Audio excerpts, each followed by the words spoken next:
My wife literally gives me scores from 1 to 10 after every intimate moment and keeps records in a notebook. Yesterday, I got a 4 with the comment, "Too fast, not enough creativity." She shows these records to her friends. Look, I never thought I'd be writing this on Reddit at 2 a.m., but here we are. I'm sitting in my car outside a 24-hour diner because I can't face going home right now. My hands are shaking as I type this, and not from the cold. I'm 31, been married to Vanessa for 3 years. We met at a bookstore. She was reading some self-improvement book. I was looking for programming manuals. She seemed smart, driven, the kind of woman who had her life together. I was attracted to that confidence, you know? Coming from a family where my mom was always uncertain about everything, Vanessa's decisiveness felt refreshing. The rating thing started about 6 months ago. At first, I thought she was joking. We just finished. We were lying there catching our breath, and she pulled out this little leather notebook from her nightstand drawer. "I'd give that a solid 7, she said, scribbling something down. I laughed, thinking it was some weird pillow talk. "What are you writing?" I asked. "Just keeping track," she said with this matter-of-fact tone that should have been my first red flag. But it wasn't a joke. The next time, she did it again. And the time after that. Soon, it became routine. We'd finish, she'd reach for the notebook, announce my score, and write detailed notes.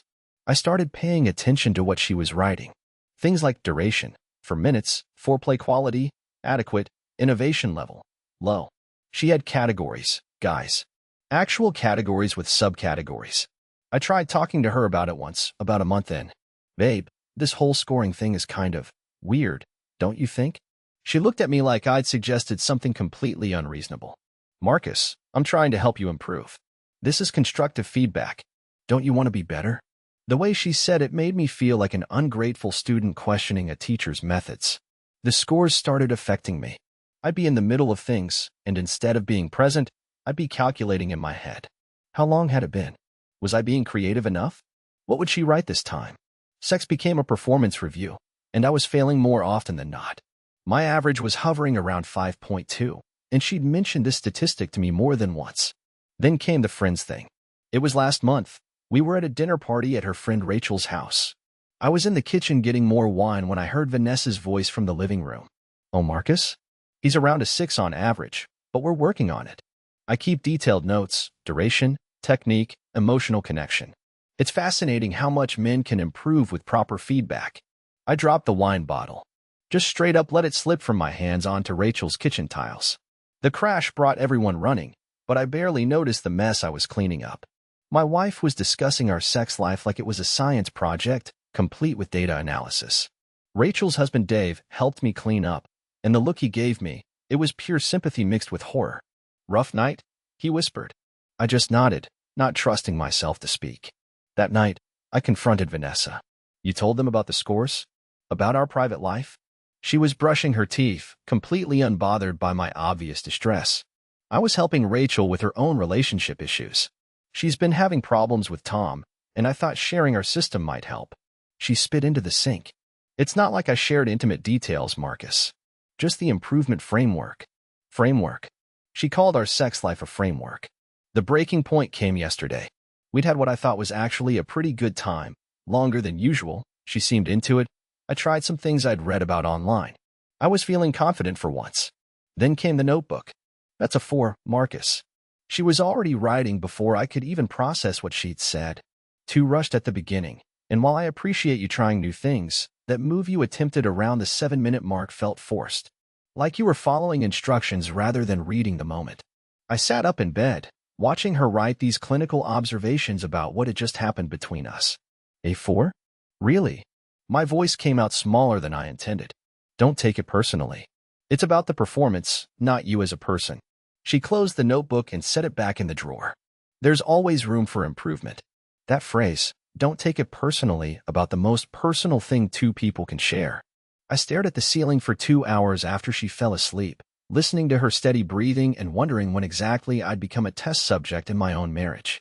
This morning, she mentioned she was having lunch with her sister and a few friends. I might bring up our system again. Sarah's been having some issues with her husband's, shall we say, enthusiasm levels. I think our approach could really help them. I lost it. Not screaming, not yelling, but something inside me just broke. "Can you please not discuss our sex life with your friends anymore?" I asked as calmly as I could manage. She looked genuinely confused. Why not? It's educational. We're all adults here, Marcus. Open communication about these things is healthy. Healthy for who? Because it doesn't feel healthy for me to know that your book club is getting updates on my sexual performance ratings. You're being overly sensitive. This is about improvement and growth. That's when I left. Grabbed my keys, muttered something about needing air, and ended up here at this diner, writing to strangers on the internet because I can't talk to my own wife about how her improvement system is destroying my confidence in our intimacy. The worst part? I found myself researching techniques online, reading articles, watching videos, all to improve my scores. I've become obsessed with her ratings instead of focused on our connection. When did loving someone become a performance metric? I keep thinking about my parents. They were married 34 years before Dad passed, and while they had their problems, I never once saw my mother treat their relationship like a business transaction. There was warmth there, even in their arguments. This feels cold, clinical, like I'm a project to be optimized rather than a partner to be loved. Sorry for the wall of text. I just needed to get this out somewhere. Has anyone else dealt with something like this? Is this normal? Am I overreacting? Update 1. Holy shit, guys. I wasn't expecting this kind of response. Reading through all your comments has been eye-opening, to say the least. Some of you are brutal but honest, and I needed to hear it. First, to answer some common questions. No, this isn't a fetish thing for her. I've considered that, but her approach is way too clinical and detached. There's no excitement or playfulness in it. It's literally like she's conducting a performance review. And no, we haven't talked about having kids, but now I'm terrified to imagine her rating my parenting skills. The update is that I went home yesterday afternoon, ready for a serious conversation. Vanessa was in our home office, and when I walked in, she had her notebook open along with what looked like a spreadsheet on her laptop. I'm not kidding. She had created a fucking Excel chart of my performance over the past 6 months. There were graphs, trend lines, even color-coded categories. Oh good, you're back, she said without looking up. I've been analyzing your data, and I think I've identified some patterns. Look at this. She turned the laptop toward me, and I saw my sex life reduced to bar charts and pie graphs. Your weekend performances are consistently lower than weekdays, and there's a notable decline during stressful work periods. I think we need to implement a more structured approach. I just stood there, staring at a graph labeled Marcus Performance Metrics Q3, Q4, with subcategories for duration, creativity, and something called Emotional Engagement Score. Vanessa, what the hell is this? It's data analysis. I told you I was serious about improvement. She clicked through to another sheet. I've also been researching optimal techniques and created a study plan. If you dedicate 30 minutes every other day to educational content, I project we could see a 23% improvement in your average rating within 2 months. She had turned our marriage into a business presentation. I sat down hard in the chair across from her desk, feeling like I was in some bizarre HR meeting about my inadequate job performance. Do you hear yourself right now? I asked. You've made a PowerPoint presentation about our sex life. It's Excel, not PowerPoint, and yes, this is how you create measurable improvement, Marcus. Random effort without data tracking is just wishful thinking. That's when something clicked for me. I looked around her office, really looked. Everything was organized, labeled, color-coded. Her bookshelf had sections marked with little tabs. Her desk had inbox/outbox trays and a daily planner that looked like it could run a small corporation. Even her coffee mugs were arranged by size. Vanessa, when did you start thinking of everything as a project to be optimized? What do you mean? I mean, you've turned our relationship into a performance management system. Do you have spreadsheets for other things too? She got defensive. Organization and goal setting are important, Marcus. Some of us care about continuous improvement. Show me your other spreadsheets. That's not relevant to this conversation, but I was already looking around with new eyes. I opened her desk drawer. With her permission, I'm not a snoop, and found 3 more notebooks. One labeled Household Efficiency, another Social Interactions Log, and a third one that made my stomach drop, Marcus, General Performance. Jesus Christ, Vanessa. What is this? I held up the General Performance notebook. That's just general observations about areas where you could improve overall. I flipped it open. The first entry was from 2 years ago, just after our 2nd anniversary. Failed to notice new haircut. 3 days. Needs to be more observant. Another entry. Forgot to replace toilet paper roll. 3rd time this month. lack of household awareness. And another, anniversary dinner conversation, too much focus on work topics. Social skills need development. You guys, she's been rating me as a human being for 2 years. Our entire relationship has been her private performance review of Marcus as a husband, lover, and apparently, toilet paper replacer. How long have you been doing this? My voice was barely a whisper. It's not what you think, Dash. How long, Vanessa? Since we got married. But Marcus, it's because I care about us. About improvement and growth and Dash. I stopped listening. I was flipping through pages of my life being scored, categorized, and filed away like quarterly reports. My joke-telling ability needs work, timing off, overuses dad humor. My cooking, adequate but lacks creativity, suggest cooking classes. Even my fucking snoring had entries, disruptive, research solutions. You've been treating me like an employee for 3 years. That's not fair. I've been trying to help you become the best version of yourself. The best version according to who? You? Your spreadsheets. The fight that followed was probably the most honest conversation we'd had in months, which is saying something terrible about our marriage. She kept insisting this was about love and improvement. I kept trying to explain that being loved shouldn't feel like being managed. It ended with her asking me what I wanted her to do. Just stop caring about improvement? Stop trying to help me grow? And me not having a good answer because how do you explain that love isn't supposed to be a project? I slept in the guest room last night. This morning, she left early for work without saying goodbye, but she left a note on the kitchen counter. I'll stop with the notebooks if that's what you want. But I don't understand why you don't want to be better. I'm writing this from work, and I keep staring at that note. Part of me feels like an asshole for crushing her system that she obviously put a lot of effort into. But a bigger part of me feels like I've been living with a manager instead of a wife. I called my older brother Jake this morning. Just needed to talk to someone who's known me longer than Vanessa has. He listened to the whole thing, then was quiet for a long time. Mark, he finally said, do you remember what you were like when you first started dating her? What do you mean? You changed, man. Not in bad ways, necessarily, but you became. I don't know, more cautious. Like you were always trying to get an A+ in boyfriend class. That hit me hard because he was right. I had changed. I'd started second-guessing myself, trying to optimize everything I did around her reactions and preferences. I thought it was just normal relationship adjustment, but maybe it was training. Maybe I'd been conditioned to see myself through her rating system without even realizing it. The fucked up part? Her system worked in some ways. I am more organized now, more thoughtful about some things. But somewhere along the way, I stopped being myself and started being the version of myself that scored well in her notebooks. I don't know what to do with that realization. Do I go home and try to explain this? Do I ask her to throw away 3 years of data about my inadequacies? Do we try to figure out how to be married without performance metrics? Sorry for another long post. This whole thing has me questioning everything about our relationship. How do you love someone who sees love as an improvement project? How do you be intimate with someone who takes notes? Update 2. It's been a week since my last update, and things have gotten so much worse before they got better. I'm not sure they're actually better yet, but something fundamental has shifted. First, thank you to everyone who commented, messaged, and shared their own stories. Some of you have been through similar situations, and reading about your experiences helped me feel less crazy. Special thanks to the guy who said his ex-wife had a rating system for his conversations. Apparently, I'm not the only one who's been gamified by a partner. So here's what happened.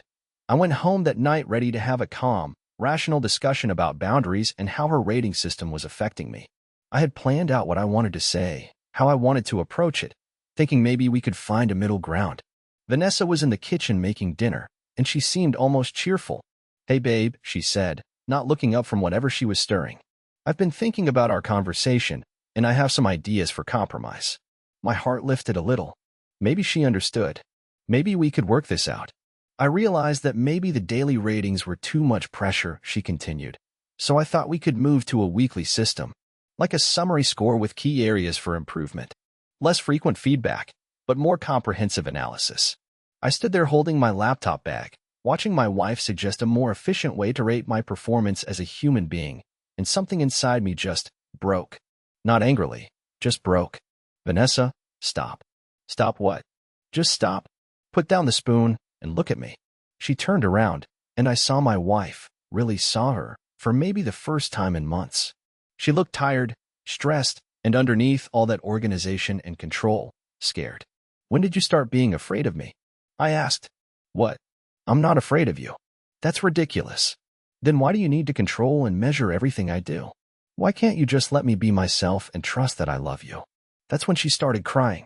Not the angry tears from our fight, but this deep, exhausted crying like she'd been holding something in for years. Because what if you leave? She said through the tears. What if I don't help you improve, and you realize you could do better? What if I'm not enough, and you figure it out? And there it was. Under all the spreadsheets and notebooks and performance metrics was my wife, terrified that if she didn't constantly work to improve me, I'd eventually realize I didn't want to be with her. Vanessa, honey, where did that come from? She told me about her parents' divorce when she was 12. Her dad left her mom for a younger woman, and before he left, she'd overheard him talking to his brother about how her mom had let herself go and stopped trying. She'd spent her teenage years watching her mother fall apart, convinced that if she'd just tried harder, been better, maybe he would have stayed. I swore I'd never let that happen to me, she said. I'd make sure my husband was always improving, always growing, so he'd never have a reason to look elsewhere. Jesus Christ. My wife had been trying to divorce-proof our marriage by turning it into a continuous improvement program. But Vanessa, you can't control someone into loving you. That's not how it works. Then how does it work, Marcus? Because I don't know. I thought if I could help you be the best version of yourself, and if I stayed on top of everything, we'd be safe. We talked until 3 a.m. that night. Really talked, maybe for the first time in our marriage. She told me about her anxiety, about lying awake at night going through mental checklists of everything that might be going wrong in our relationship. I told her about how the ratings had made me feel like a project instead of a partner, how I'd started performing instead of just being present with her. The next morning, she brought me all the notebooks. I want to throw these away, but I'm scared, she said. What if without them, I don't know how we're doing? What if things go wrong and I don't catch it in time? What if things go right and we actually get to enjoy it? We burned them in our fireplace. 3 years of data about my performance as a husband went up in smoke, and I've never seen Vanessa look more terrified or more relieved. But here's the thing, and this is the part that's been hard to figure out. The damage was already done in some ways. I'd internalized her rating system. Even without the notebooks, I was still performing for scores that were no longer being given. I was still calculating and second-guessing and trying to optimize instead of just being myself. And Vanessa, without her data and her control systems, was having massive anxiety. She'd wake up in the middle of the night asking if we were okay, if I was happy, if she was doing enough. She'd apologize constantly for things that didn't need apologies. The notebooks were gone, but the fear that created them was still there. We've been working on it together. Not with a professional, we decided to try figuring this out ourselves first. Vanessa's been reading about anxiety and control, and I've been trying to recognize when I'm performing versus when I'm just being present. It's weird and awkward, and sometimes we catch ourselves falling back into old patterns. Last week, we were being intimate, and afterward, I automatically tensed up waiting for a score that wasn't coming. Vanessa noticed and asked what was wrong. I was waiting for my rating, I admitted. How do you think you did? She asked, and for a second, I thought we were backsliding. I don't want to think about it like that anymore, I said. Good. Me neither. How do you think we did? And that small change in pronoun made all the difference. We instead of you. Us instead of me being evaluated by her. I think we were present with each other, I said. I think it felt like us. She smiled, and it was the first time in months that her smile didn't look like she was checking something off a list. We're still figuring this out. Some days are better than others. Vanessa still sometimes asks if I'm happy in ways that feel like she's fishing for performance data, and I still sometimes catch myself trying to score well on husband tasks that don't need to be tasks at all. But we're trying to love each other instead of manage each other. We're trying to be married instead of being a relationship improvement project. I don't know if we'll make it. The foundation we built our marriage on was pretty fucked up, and rebuilding is hard work. But for the first time in years, I feel like I'm married to Vanessa instead of being enrolled in her Marcus Improvement Program. That has to count for something. Final update. It's been 3 months since I burned those notebooks, and I wanted to give you all a final update since so many of you have been following this mess and offering support. We made it. Sort of. It's complicated. The short version is that we're separated right now, but not in the way you might think. We're taking a break from being married to figure out how to be people who could be married to each other, if that makes sense. Here's what happened. About a month after the notebook burning, we both realized that we didn't actually know how to be in a relationship without her systems and my performance anxiety. We'd been together for almost 4 years, but we'd never actually been together. There had always been this layer of evaluation and improvement between us. When we tried to just be normal with each other, it felt weird and forced. Like we were strangers trying to figure out how to live together. Who were we without the spreadsheets and the constant feedback? What did we actually like about each other when it wasn't filtered through improvement metrics? The turning point came during a really simple moment. We were making breakfast together on a Saturday morning, just being quiet and comfortable, and Vanessa suddenly stopped and looked at me. "I don't know if I actually like you," she said, "or if I just like the project of improving you." It should have hurt, but instead it felt like relief, because I realized I didn't know either. "I don't know if I love you," I said back, "or if I'm just addicted to trying to earn your approval." So we decided to find out. Vanessa moved in with her sister temporarily, and we agreed to spend 3 months figuring out who we are as individuals. No contact except for practical stuff like bills and our lease. No working on the relationship, no trying to fix things, just existing separately and seeing what came up. It was the hardest and best 3 months I've had in years. Without Vanessa's constant feedback, I had to figure out what I actually wanted and liked. Turns out, I've been living my life according to what would score well in her notebooks for so long that I'd lost track of my own preferences. I started cooking weird experimental meals just because I wanted to, not because they demonstrate creativity. I bought clothes I liked instead of clothes that showed I was making an effort. I hung out with friends without mentally preparing conversation topics that would demonstrate good social skills. I remembered what it felt like to just exist without being evaluated. Vanessa went through her own process. She told me later that the first month was hell. She had panic attacks about not knowing how I was doing, whether our relationship was declining without her monitoring it. But gradually, she started remembering what it felt like to just live her life instead of managing everyone else's improvement. She started painting again, something she'd given up when we got married because it wasn't productive. She made friends who didn't know anything about our relationship drama and got to just be Vanessa with them, not Vanessa the wife who's working on her marriage. At the end of 3 months, we met for coffee. It was awkward at first, like a blind date with someone you used to live with. But then we started talking, really talking, not problem-solving or analyzing, just sharing what we discovered about ourselves. "I think I was trying to control you because I was terrified of being abandoned," she said. "But I ended up abandoning myself instead. I don't know who I am when I'm not managing someone else's life. I think I was so focused on being good enough for you that I forgot how to just be myself with another person," I said. "I don't know how to love someone without performing love." We both cried a little, right there in the coffee shop. Not from sadness, exactly, but from recognition. We'd been two scared people trying to solve our fear by controlling each other, and we'd nearly destroyed ourselves doing it. So here's where we are now. We're dating. Actually dating, like we should have done 4 years ago instead of jumping into marriage. Vanessa has her own apartment, I have mine. We see each other twice a week, and we're learning how to be together without the safety net of systems and metrics. It's weird and wonderful and terrifying. Sometimes we'll be having dinner, and I'll catch myself wondering how I'm doing, or she'll start to offer feedback on something and then stop herself. We're both learning how to be in the same space without constantly working on something. We might get married again someday. We might not. Right now, we're focused on figuring out if we actually enjoy each other's company when we're not trying to improve each other. Last week, we were watching a movie at her place, and she fell asleep on my shoulder. When I looked down at her sleeping face, I felt something I hadn't felt in years, just simple affection for another person, with no agenda attached. Not love with conditions or love with improvement goals, just fondness for this particular human being who was trusting enough to fall asleep next to me. It might not be the fairy tale ending some of you are hoping for, but it feels real in a way our marriage never did. We're two people who care about each other, trying to figure out how to do that without fucking it up with our own damage. That's something, right? Thanks for following along on this bizarre journey, Reddit. Your support meant more than you know, especially during those nights when I felt like I was going crazy.